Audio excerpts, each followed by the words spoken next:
Hey, what's happening, lovely people? It's your boy, I'm your host, Ricardo Lopez. Today we are here at Sports Outlet Chin City Mall, Trinidad. We will talk with Muhammad about his illustrious career as a poet, a writer, a music artist, and have some fun with some footwear stories.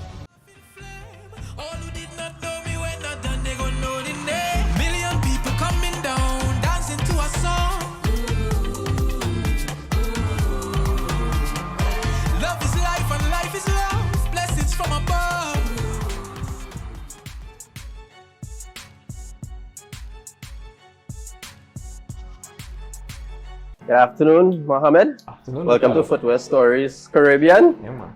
So you always represented yourself as a person from humble beginnings. However, before fame, were you big on footwear styles? I've never really been a sneakerhead, but I like a good pair of shoes. I like my feet to look good for sure. Always been a kind of fan more of Adidas stuff, but never really been a sneakerhead, to tell the truth. I mean, earlier in life I couldn't really afford to be a sneakerhead at all. And then when I got to a point where I could afford to buy my own shoes and stuff, it wasn't really a priority. I would say now, kind of later on in my life, I like the comfort of real good shoes, and I like to be able to match my stuff and things like that. That's really important to me.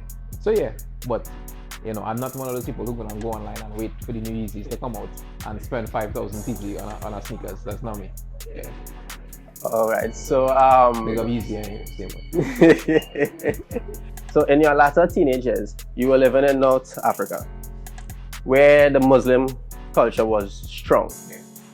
What impact did that culture had on you? And was there a trend? It was a real crucial point in my life because I went there when I was 17. I turned 18 there and I turned 19 there. So that's a real crucial point in a young man's life, right? At 17, you're still leaning on the side of being a boy, and at 19, you're starting to lean over into being a man, right? And there I witnessed the power of people coming together with a single idea. I witnessed the good of it and I witnessed the bad of it, and that's something that has kind of stayed with me throughout my entire life. The way the women dress in those countries is very different to anything at home. I had 2 years of my life in which I didn't see women who dressed anything other than fully covered, and that also had an impact on me because speaking to women and interacting with them, you had to find other ways of attraction there because your body wasn't a thing. And so you started listening to people and really tapping into what they were saying and into their mind. So when I came back home, it was a different kind of energy. But yeah, it is just literally a whole flip side of our world compared to this. Even the times that their stores are open, the times that they eat lunch, the times that they go to sleep. So I was there and I was learning a whole new language. So I was rewiring my entire brain in so many different ways. So the impact that it had on me was huge, and it continues to last throughout my life. Okay. So what would you say are the major difference living in the Caribbean and living in North Africa? I mean, it's surrounded by Arabs. It's a whole different culture. Some would say it's a real aggressive culture. Sometimes people talking and you swear they're gonna fight, but it's not that. It's all love with them. And you have people who, like the Bedouins, who live in the desert, and then they come into the city, and it's a whole different thing for them. I remember one time seeing a man standing up in a bank line and just leaning over and spitting on the floor because these none of them living outside, them don't care about none of that, and they're rich, like some of them. So it's that kind of culture. A culture where the women are not out as much as this. They have separate beaches for men and women. And that Oh, really? Kind of stuff. Yeah. Oh. Completely separate beaches for men and women. All those kinds of things. So it is drastically different to the culture that we have here. But not drastically different to the way I grew up, because I grew up in a very heavily militant Islamic community. So, yeah. So rolling the years forward, you moved back to Trinidad when you was 19 years, where you pursued your career in spoken word as an artist. How did that came about, and what inspired you to do this? Well, I always used to write. And I actually came back home and went to UE to do civil engineering. And I realized after about 8 months that that wasn't for me. And at the time, I'd met these two girls, Dara and Corinne. Dara and Jerry and Corinne Gray. And they had this event called the Speakeasy. And I went there and I performed for the first time in my life. I went up on a stage and read my work. And it was so well received. The energy with it was so good that, yeah, I kind of knew in that moment that this is where I want to be, you know. What is it in Martin Carter's work, literary, that touched your heart so fundamentally? When I was in Form 4, I had a teacher by the name of Mr. Perkins. You know, growing up, my parents didn't really have time in terms of me going to football. I think I played football all the way through school, but I don't think I really had that support like other people had. So I ran track, but I don't even know if my parents knew I ran track, right? I could tell you the levels now. And so I didn't feel as though I had a talent in a way like other people, because men doing karate since they're small, men doing all kind of things, and I just kind of going through, but I wasn't the best at football, I wasn't the best at track, you know. I was good, I could have been better. And then, but I used to write all the time, but nobody had ever told me that writing was a skill. Like, I didn't know that was a skill, I just used to write. And then in Form 4, I was introduced to Martin Carter's work by Mr. Perkins, bless him. And the first poem I ever heard from Martin Carter was a poem called "This Is the Dark Time, My Love." And he was a poet who was writing at the time of the revolution in Guyana. And it just touched me in a real fundamental place, like that somebody could use words in that way to describe how he was feeling and how other people were feeling. And that a man could get jailed for the things that he write down. Like a man could be jailed and, you know, persecuted for just speaking so powerfully. And I was like, this is something. I started looking into Martin Carter, and from Martin Carter I found Eric Walcott and Kamau Braffett and a whole heap of people, from Maya Angelou to Octavia Butler and I just started reading people who were like me. Not Shakespeare, not Milton, not all these other white poets or whoever else, but people who were like me, and finding local versions of that. So encountering Martin Carter was the door for me to understand that there were people like me who were speaking in a real powerful way, and that writing and words had a real powerful effect on people. Your career as a poet has also been inspired by two beloved idols of yours, which you were very fortunate to share the same stage. Matu Baraka and Brother Resistance. What was the feeling for you as a younger one growing up at that time? Yeah, growing up, you know, we saw Resistance on TV all the time, and he was, in so many ways, people like that, they seem very distant from you. You know, it's another world. You know, you live in the world of quote-unquote normal people, and these people on TV, and they're doing all these things, and it seems so big to you. And then, you know, I remember being young, and Resistance would come to the mosque to perform. So he always seemed like this larger-than-life figure. And later on, after I started to perform, you know, having him come in and say that he admired my work, and that, you know, we would share stages and that kind of stuff, that, you know, at first was real blow mind. Like, how do you go from not knowing these people at all to, you know? And then I discovered Mutabaruka's work, and real revolutionary stuff. And then he was coming to Trinidad for a show, and the people who were bringing him asked me to open for him. And that was just mind-blowing. That's wild. Yeah, because, you know, there's this Jamaican world-renowned poet, and out of everybody that is performing at the time, he asked me to do it as an honor. And so, yeah, things like that have always happened to kind of just confirm for me that I was moving in the right direction. Just kind of nudging you and saying, okay, good, okay, cool, you're doing the right thing, keep moving, you know? And well, you see where your talent was. Yeah. I mean, I would be blind to not have seen it, and I would be ungrateful, I think, to have not seen it. Yeah. What was your favorite footwear back then when you were performing on stage? Would you say you're more like a suede boots guy, or, you know, designer wear? I see you was performing with a red Puma on. That's your favorite? That red Puma changed my life, but we wouldn't get, like, I used to wear Converse all the time. Yeah. Converse was my thing. Yeah, me too. All the time. And no disrespect to Converse, but when you wearing Converse for years and then you put on a Puma, it's like you was walking on granite and then you put on some clouds on your foot. And you're like, this is what I've been doing to myself all these years. Yeah, Converses look good, but Converse, I don't know how Converse is trying to sell anybody that people used to be playing basketball in them shoes, Jed. Like, we're going on these people in them vertebrae, dog. Nah. So it used to be Converse, but now with the amount of traveling that we do, with the amount of performances and walking around and the amount of pressure on your feet, you really gotta be real careful, like what you wear. Well, I known a few people that wear Pumas. So, what does Muhammad normally pack when going on tours? Had to have my iPad with my eye pencil and Procreate so I could draw. Had to have my I need cream because sashes always get dry. I need a real comfortable hoodie. That is so important.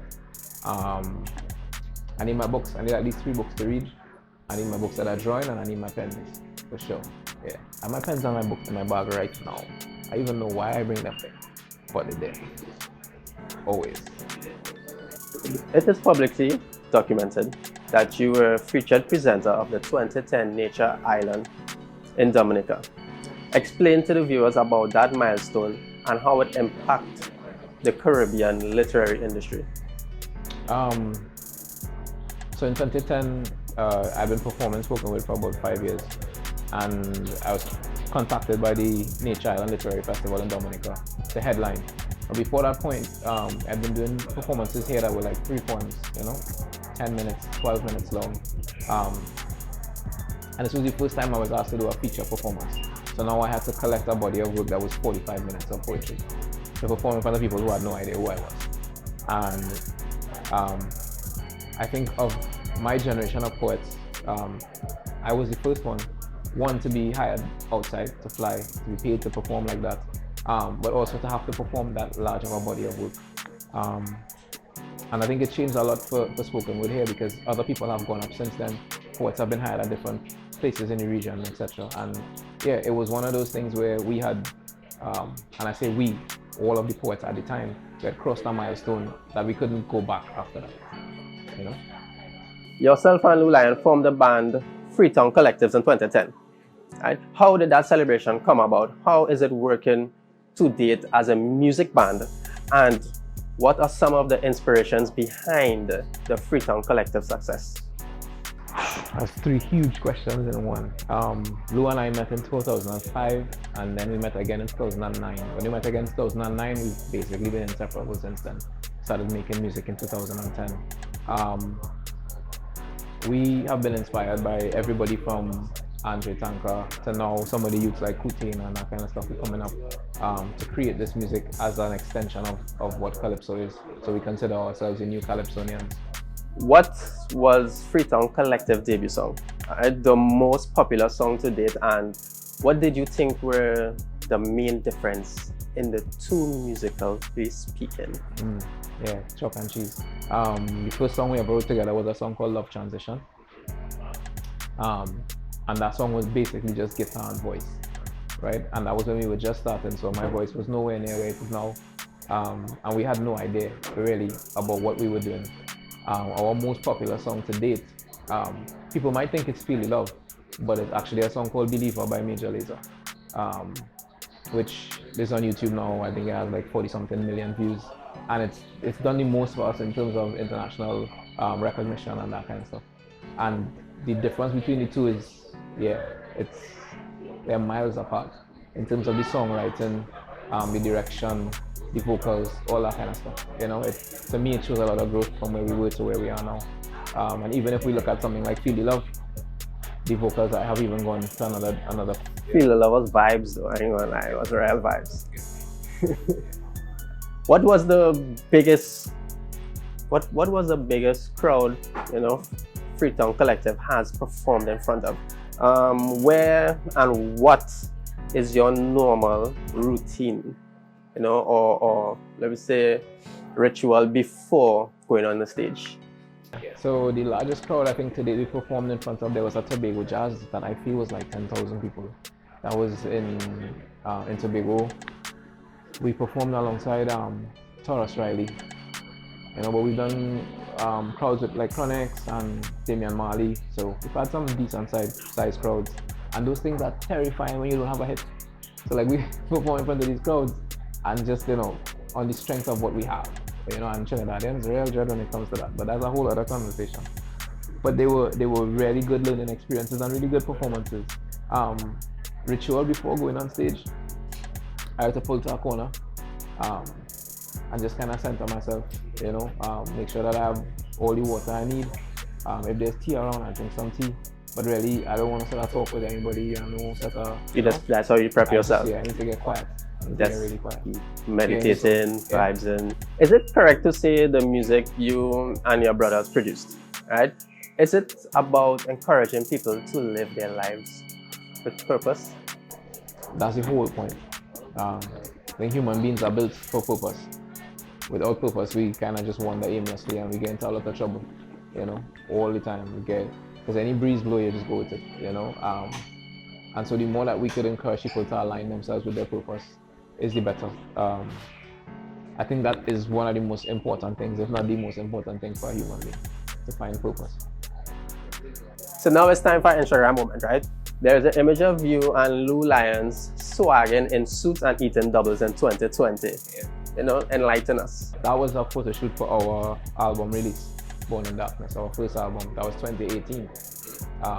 Yeah, that was just a day that we were traveling around in those suits, just taking pictures with some yellow band maxis. We were up on the beach in Las Cuevas, eating doubles. It was actually the last day of Ramadan, so we actually didn't eat the doubles at all. We were fasting. Right. So we had to pretend to eat doubles for about an hour. It was just for props. Yeah, that was torture. That was real Wait, torture. nah, that's probably real torture though. I can imagine how it feels. Just your hand just getting dirty, that's it. Yeah. I can imagine your mouth probably watering. Yeah, fasting. You know? Middle of the day, yeah, pretending to eat doubles. Not fun.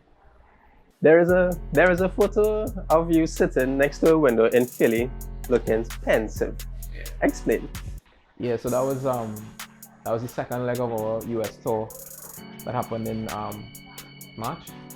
Yeah, it happened in March. So we went to South by Southwest, and then we went on to Philadelphia. We were staying in this really nice Airbnb. The wind and the wind chill in Texas had messed up my face. So what you can't see in that picture is that my face, all around my eyes, was burnt badly. And we had the performance that night. So I dressed for the performance and I was sitting on the windowsill, kind of just feeling all the pain in my face and in this cold city for the first time touring through the US. And just preparing for the performance that evening, you know, and getting myself, again, that's my moment, right? Getting into my space, because all of these things that had happened before that, I now kind of had to cancel them out of my brain and focus on what I was doing. Finally, what message would you share with the young kids who want to become a professional musician, you know, spoken word artists like you? Make sure that your intention for what you're doing is right? If your intention for doing this is because you want to make money, you will leave very quickly, because very quickly you will realize that in the initial years of you doing what you're doing, there's not a lot of money to be made, right? And some youths will see people making music and it looks as though they're making money hand over fist and they're real popular and all that, but that doesn't sustain you. You know, there isn't a lot of it to be made at that point in time. And then you have to be able to organize your business properly. So from jump, make sure that you have the intention that you're going to run your career as a business. Don't run your career like you just perform and then somebody put money in your hand and you take that money and no. You have to have bank account and an accountant and all these different things. And if you want to make money in the US, you have to have a US account. And there's so many different things that need to line up. So be prepared to understand that not because you're an artist and you're existing outside of the system, that you don't have to interact with the system. You have to interact with the system. Whatever your intentions are will fuel what you say to people and what kind of music you make, what kind of poetry you write. And just be sure that you're willing to live by the words that you put out, you know, whatever they are. Because those words will always come back to you. So if you're going to sing music about killing people and hurting people, and you're going to heavily sexualize women and all those type of things, don't think that you could put that energy out into the world and not have it come back at you in some way. And it'll come back in positive ways too, you know. Even the negativity will come back in certain types of ways. But at the same time, you will have to shoulder it. Just be prepared to do that. I'm not saying don't do what you want to do. Mm-hmm. Just be prepared to shoulder that kind of energy, you know. And make sure that you love it. Yeah, love what you do. Because you will blink and find You'll yourself... have more fun when you love what you do. But beyond the fun, you will blink and find yourself here for 5 years. Mm-hmm. You'll blink again and it'll be 10 years. Mm-hmm. And you don't want to live your life doing something that you don't love. Because you can be very successful at something that you don't like at all, and you can find yourself all of a sudden you've built an entire life around something that you hate doing, and you gotta wake up every day not wanting to do it, you know. So yeah. Well, it's been fun. Yeah. It's been fun talking to you today. I hope you guys get to know more about Muhammad. And now it's time for him to browse the store and buy whatever he likes.